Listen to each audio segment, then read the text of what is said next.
नमस्कार। जिस तरीके से अरविंद केजरीवाल जिस तरीके से प्रचार प्रसार कर रहे हैं 2025 इलेक्शन से पहले, फरवरी के आसपास इलेक्शन होने को है, जहां तक अभी तक जो रिपोर्ट आ रही है, तो क्या लगता है अरविंद केजरीवाल जिस तरीके से अपना बेस बना रहे हैं, एकदम ग्राउंड लेवल पर चलकर जिस तरीके से दिल्ली में पैदल यात्रा अरविंद केजरीवाल की चल रही है, तो उस तरीके को देखते हुए क्या लगता है कि 2025 में केजरीवाल फिर से आ जाएंगे?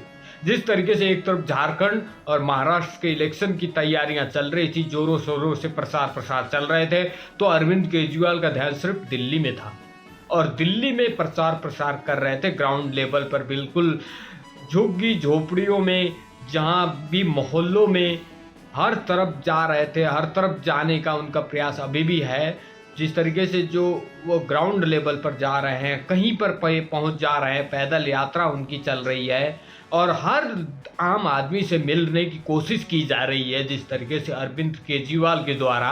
तो इस तरीके से कहीं ना कहीं ये लगता है कि 2025 में एकदम बदलने की मोड़ में है केजरीवाल और एक नया मोड़ आएगा सामने। क्या लगता है कि बीजेपी के लिए बहुत कठिन समय होगा, कांग्रेस के लिए भी बहुत कठिन हो सकता है क्या आने वाले समय में? आपको क्या लगता है किस तरीके से हम देखते हैं कि दिल्ली चुनाव को जिस तरीके से अगर देखा जाए, तो कल की डेट की अगर बात की जाए तो चुनाव के लिए आम आदमी पार्टी ने 11 उम्मीदवारों की पहली सूची जारी कर दी है। पार्टी ने 3 मौजूदा विधायकों का टिकट काटकर बीजेपी और कांग्रेस से आए 6 नेताओं पर भरोसा जताया। चुनाव फरवरी में हो सकते हैं। किराड़ी से ऋतुराज झा, मटियाला से गुलाम सिंह यादव और सीलमपुर से अब्दुल रहमान का टिकट कटा। कांग्रेस के पूर्व नेता चौधरी जुबैर अहमद को सीलमपुर से, जबकि पूर्व विधायक वीर सिंह धिंगान को सीमापुरी और सोमेश शौकीन को मटियाला से टिकट दिया गया है। यह तीनों ही कांग्रेस से आप में आए हैं। वहीं पार्टी ने छतरपुर से ब्रह्म सिंह तंवर, किराड़ी से अनिल झा और लक्ष्मी नगर से बीबी त्यागी को मैदान में उतारा। तीनों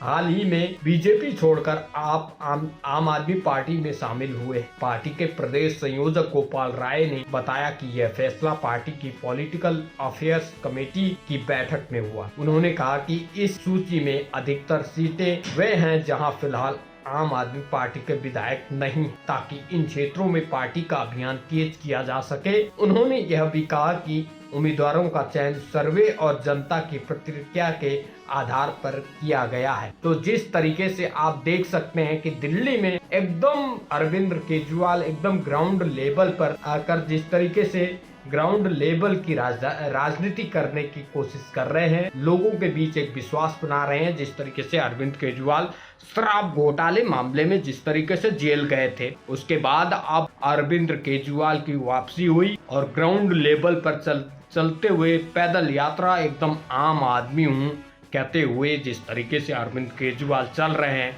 जिस तरीके से हर गली मोहल्ले में जिस तरीके से अरविंद केजरीवाल की जो रैली चल रही है, हर 2 दिन 3 दिन में प्रेस कॉन्फ्रेंसिंग कर रहे हैं। अरविंद केजरीवाल के साथ साथ उनके जितने भी मंत्रीगण हैं, जो अभी नई सीएम आतिशी मार्लेना बनी हैं, तो वो भी कहीं ना कहीं इस पर बहुत ज़्यादा सपोर्टिंग लग रही हैं।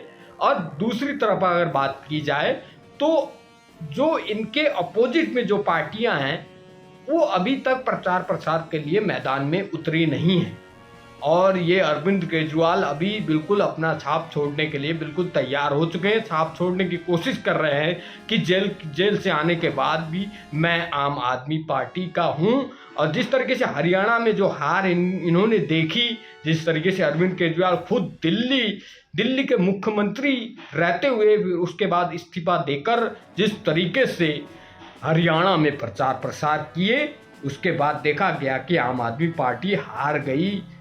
और उनके यहाँ तक कि उनकी जो टिकट, जो जिन विधायकी उम्मीदवारों को जिस तरीके से टिकट मिले थे हरियाणा में, उनकी इतनी भी वोट इतने भी नहीं आए कि जिससे कि उनको बचाया जा सके। जहाँ तक देखा जाए तो उनके जो नाम जब्त हो गए, इस तरीके से वो हारे हैं वहाँ से। तो कहीं ना कहीं अरविंद केजरीवाल और दिल्ली पर इसका असर पड़ने न दूं, इस वजह से पैदल यात्रा की ठानी है अरविंद केजरीवाल ने। अब आगे की राजधानी देखते हैं कि आगे की राजनीति क्या होती है दिल्ली में, और दिल्ली की जनता बताएगी 2025 में कौन आएगा। क्या अरविंद केजरीवाल की ये पैदल यात्रा सफल होगी? विजय शाही के साथ ब्यूरो रिपोर्ट, यूएन न्यूज।